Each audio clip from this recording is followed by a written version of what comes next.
Today we're going to cover 9.5 the tangent function, and we'll do that today, tomorrow. Actually, spend 3 days on this because the tangent function and then the other functions that go along with it.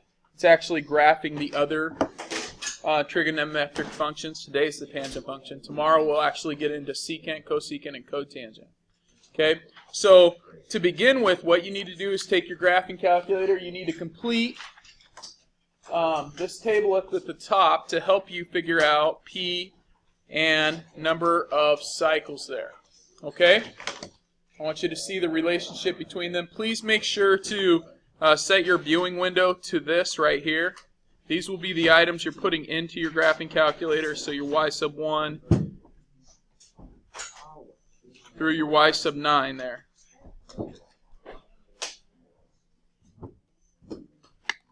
Okay? Go. Those that put those in there and then you forgot to turn off all of them. So when you hit graph, they all graphed at once. Right here, I have only one on. Hey, I'm going to show you something most of you don't know. You hit graph and you want to interrupt that graph, just hit second on and it'll stop graphing. Second on and it'll stop graphing. Do we have it in radians? No. Well, it'll stop your graph first. What do you think? Radians? Radians, yeah. That's the radical way to go. Totally rad. I did that in our Okay. Well, I was corrected by Jackson that you don't even have to hit the second. You can just hit on, and it'll interrupt your graph. Well done, Jackson. Okay. Let's go ahead and fill some of this out. First, that is my tan function. Now, that is the parent function, tan theta. What is A here? So let's go general form, y equals A tan B theta. So what's my A term? 1. B term. 1. Number of cycles. So how many iterations do you see there? I hear 1, 2, 3. I actually think I heard a 4. Okay? Yeah, there are 2. There's one whole one here, and then these 2 make 1. Okay? So technically, pay close attention here. Technically, that is 1 cycle.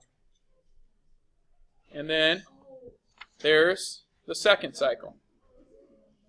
Okay? Yes?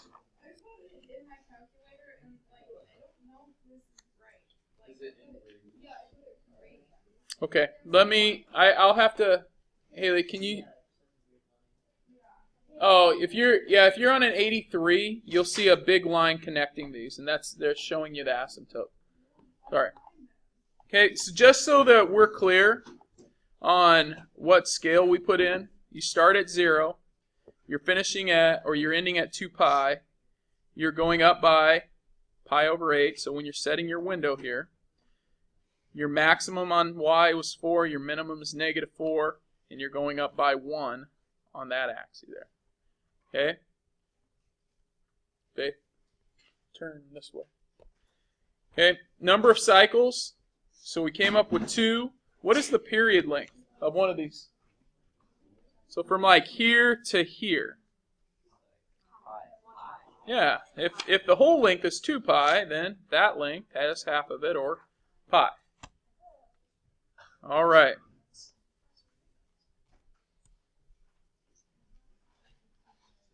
Very good. Didn't mean to get a sidetrack. What is A here? 1. B? 2. Number of cycles. 4. Is it really 4? I don't know. That's not the one I have up. Okay, that's the graph there. There's 1. Oops. There's 2. There's 3. And a half. So there's 2 halves. Make a whole. That's 4. Yep. Okay. So if in 2 pi there are 4 cycles, what's the length of each? Pi over 2. All right. Okay. What's A here? And here? B is 4. And number of cycles? Were there 8? I'm doing it right now. It's taking a little while.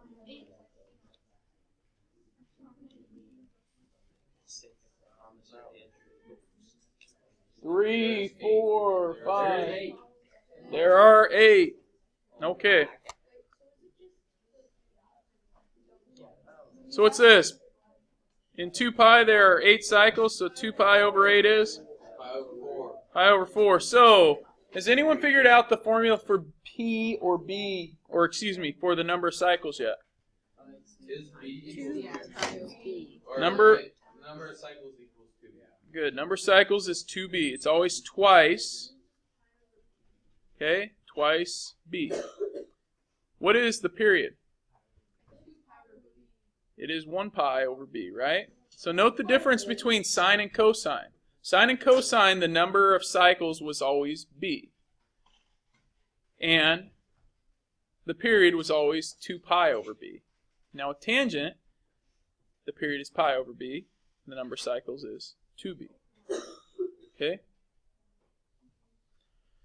All right, well, A is 2 here.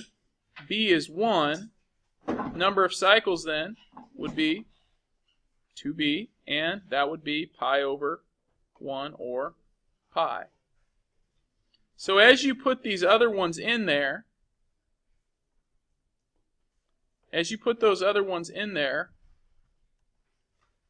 what did you start noticing about your A term?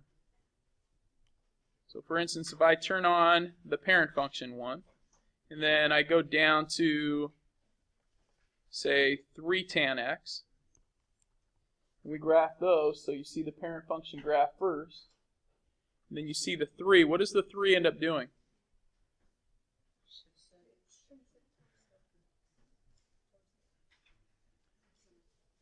Not quite. Come on, let's go back to what we know about equations. What does A do here? Stretches it or shrinks it vertically. Yeah. So A is going to be a vertical stretch or shrink, just like all other graphs. Vertical stretch, excuse me. And I'm just going to highlight that 1 there. Okay? Vertical stretch of 3. All right. Okay, we good? Down here, using our formulas, if that's 3, that's 1. What's the number of cycles going to be? Yeah. It's always 2b, right? Oh, I'm sorry, b is 1/2. My apologies. So this would be 1. My apologies. And then period would be? 2 pi. Good. So that means you're going to only see 1 cycle from 0 to 2 pi. So if I scroll all the way, this calculator is not terribly responsive. There we go. I hit graph. I'm only going to see 1 cycle there. Okay. Good. Well, and if you want to check your work at the bottom there, you can see the actual completed table. Okay? Yes, very good. I know. Yeah, I know. You guys have it on the bottom of your paper, too. Anyone figure that out? Good job. Okay. Good. Well, there we go. We don't want you to cheat. Okay, I want you to look at the next page, please. All right. Well, since we have all that information now, okay, we've come up with the period, the number of cycles. Okay, we're going to sketch the graph of the parent function. And the little phrase that we use, just like on sine, it was 0 max, 0 min, 0. Cosine, max, 0 min, 0 max. Well, tangent is 0, a, asymptote, negative a, 0. It doesn't flow off your tongue as well. But those are the points you're graphing for each cycle. So if I go ahead and start graphing this, I'll highlight the axes here. Okay, I'm going to start at start by finding A, B, number of cycles, and then the period. Okay, so everyone fill those things in. A, B, number of cycles, and the period real quick.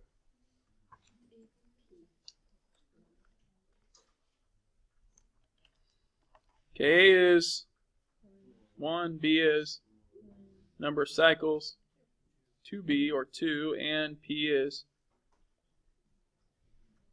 just pi over 1 or pi. Okay? So if I plot these, 0A, asymptote, negative A, 0, after I do one complete plotting of those, that's a length of pi. So 0, A is 1, asymptote,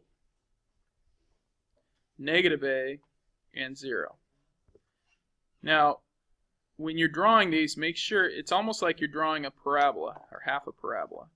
Okay? Make it bend outward and not inward. So don't loop up like this and have some goofy looking curve there. Okay? That is one cycle of your graph. That has a length. The length of one cycle is pi. That's the period length. I want you to go to 2 pi, meaning I need to see 2 cycles. So, keep going. A, asymptote, negative A, and 0.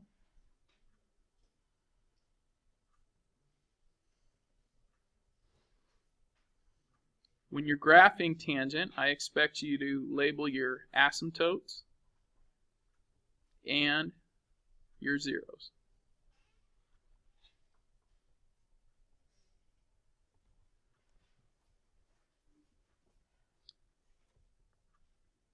Now this year when we've graphed, when have we seen asymptotes? Like what causes an asymptote in a graph? Inverse functions will, or reciprocal. Yeah, dividing by 0 is where we get the undefined value. Undefined is your asymptote. So if you think about this, somehow we've divided by 0 for tangent. What does tangent mean? Good. Remember, tangent of theta is sine theta over cosine theta. That's what the definition is there. Sine theta over cos theta. Now think of your unit circle. Evan, close your Chromebook. Okay, think of your unit circle. At what point does cosine equal 0?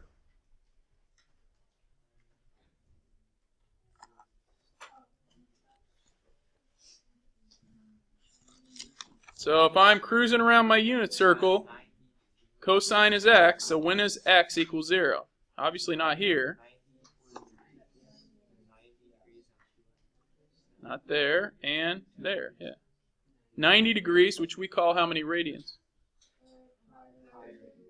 Pi over 2 radians, and 270, which is 3 pi over 2 radians. Notice that's where our 2 asymptotes are. Okay? That is why we have asymptotes there. Now, if you think, kind of a little foreshadowing to our next few graphs, secant is a reciprocal function, meaning you have 1 over cosine, so you're going to have asymptotes in that one. Cosecant is a reciprocal function, 1 over sine, which means you're going to have asymptotes there. And cotangent, you flip these. So if you think in terms of cotangent, where is your asymptote going to be? Which one of these would be 0? Yeah, when sine is 0 is when cotangent has an asymptote. So all these places right here that are current zeros, when we graph cotangent, those are going to become asymptotes. Okay? We'll talk about that a little more tomorrow. All right. Any questions on the tangent graph? You may want to make a note to yourself on why you actually get the asymptotes when that is 0.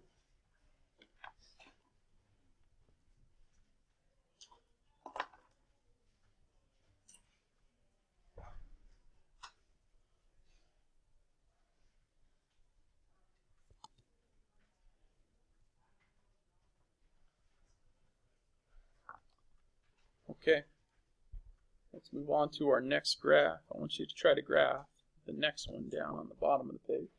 Y equals negative 3 tan theta.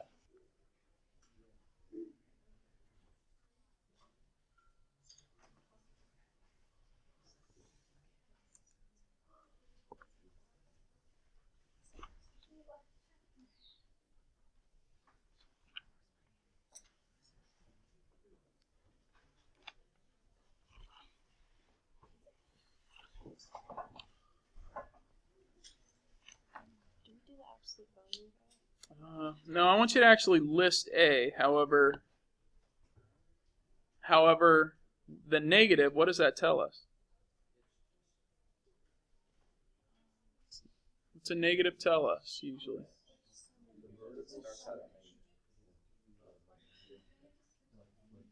Yeah, it flips it. It's a reflection over the x-axis. So yeah, in terms of a reflection over the x-axis, what that does here is rather than going up to A, we go to negative A. And then this negative becomes a positive A. So when we're graphing it. So what point, like your first point would be at 3 usually, but since it's negative, we would flip that and it would be at negative 3. Your asymptote doesn't move, and the zeros, when you reflect over the x-axis, those do not move.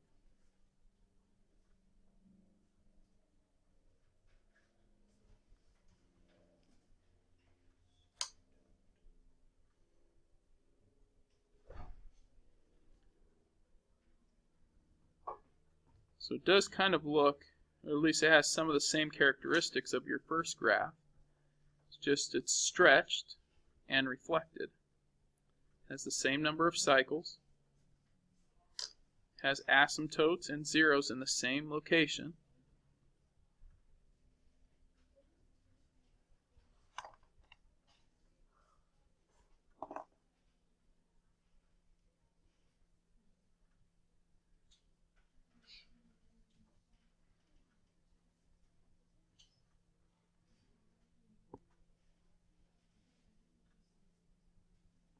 Okay. Questions?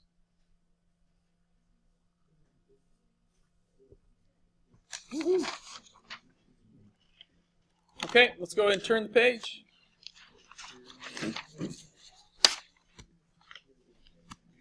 Next one, go ahead and graph it there. Come up with A, B, number of cycles, and P before you start. May also want to make notes about that negative. What does the negative do? For the amplitude? Hey, that's it. You guys, everyone hear the question? Because 2 people have asked it now. Is it still the absolute value of A for the amplitude?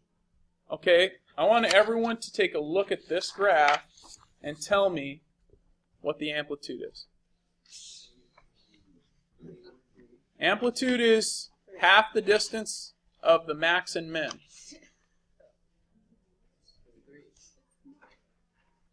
Well, what's wrong with finding half the distance of the max and min of that? Yeah, there is no max and min. Therefore, is there an amplitude? No amplitude. Okay? There is not an amplitude. So, very good question, and it's one that think about, but there probably a good note to make. There's no amplitude. Your tangent function does not have an amplitude. Your sine function does not have an amplitude. Your cosecant function does not have an amplitude. And your secant function will not have an amplitude, nor will your cotangent. The only 2 functions that will have amplitudes are sine and cosine. Because those are the only 2 functions where you have relative maximums and minimums. Okay? Very good question.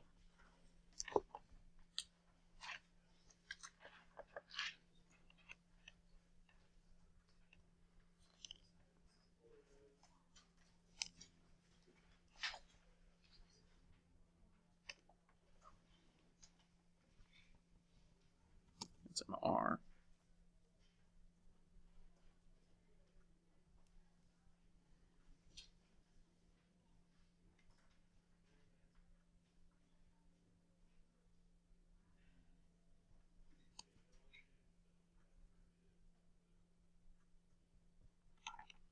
Everyone get the AB number cycles and P correct? Okay. I thought it was P is equal to pi over B. Pi over B. Oh, yes. Thank you. Pi over 2. I did that first class also. It's like some mental block with this problem with him. Thank you. Good call. So I didn't get it correct, is what we're saying. Everyone gets it correct except the teacher. That's a bad sign. Actually, a bad tangent.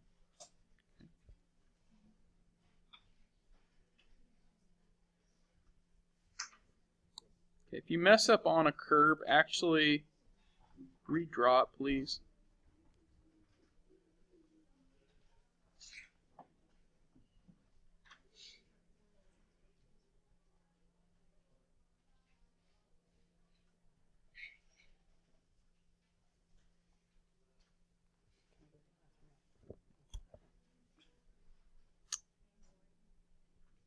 All right, so we've got two.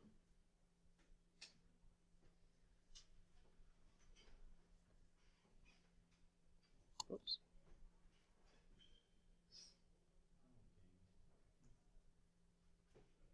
Got Chase having issues. It's all right, Chase. Yeah.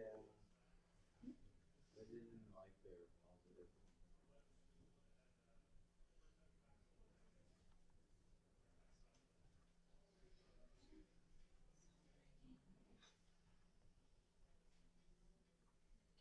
All right. So we got our 3, and our last one is the 4th. There. One length, so from here to here is pi over 2. The entire length is 2 pi. So I'm going to check it that way. So cut it in half. This is pi. Half of that is pi over 2. Pi over 4. So that's 3 pi over 4. So count by 4s, 4. 5 pi over 4. 6 pi over 4, or 3 pi over 2. And then 7 pi over 4.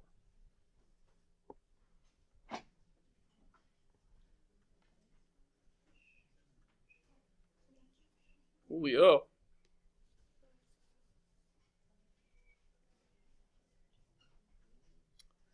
Remember, this one's negative and positive now. All right. Any questions?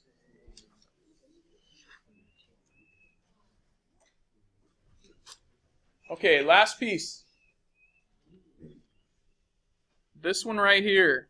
Remember what we talked about last week? That anytime you're looking at a trig function and you see pi inside the function, that means your scale will not include pi. Whereas it included pi here, it's not going to include it down here. So your a here is 5. What's your b? So another way of thinking about this, get rid of that theta and put it right there. Good, it's just pi over 2. Number of cycles then is 2 pi over 2, or pi, which means that's approximately how many cycles? 3.14. So you're going to see approximately 3.14 cycles. And the period length of those cycles is going to be pi over 2, which is pi over 2, or how many halves of pi are in one whole pi? 2. Okay? So when I'm graphing this, I go my 0, my max, or excuse me, my 0, my a, my asymptote there, negative a, and 0. That right there is one cycle. Okay? That one cycle has a length of, has a length of 2. So that's right here. The period length is 2, which makes this at 1. You have to go out to 2 pi, which means you're graphing out to what whole number? Yeah, about 6, 6.28ish. 2 times pi is 6.28. So I'm now at 3. There's 4.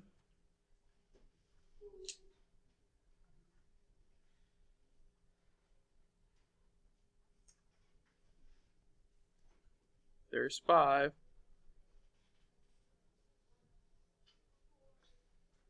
And there is 6. So just for good measure, to make sure that we actually are graphing out to the correct location, or at least getting out there. We go one more up. Now we're at about 6.5,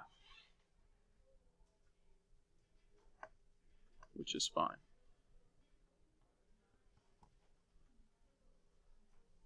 Okay, so once again, if pi's in the function, it's not going to be in your scale. Okay, what I want you to do tonight for your assignment, take a look at your student journal, please. Page 266.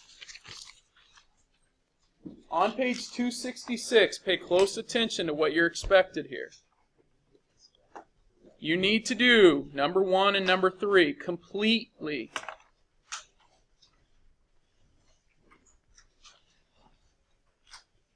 Okay? Number 2, notice it says cotangent.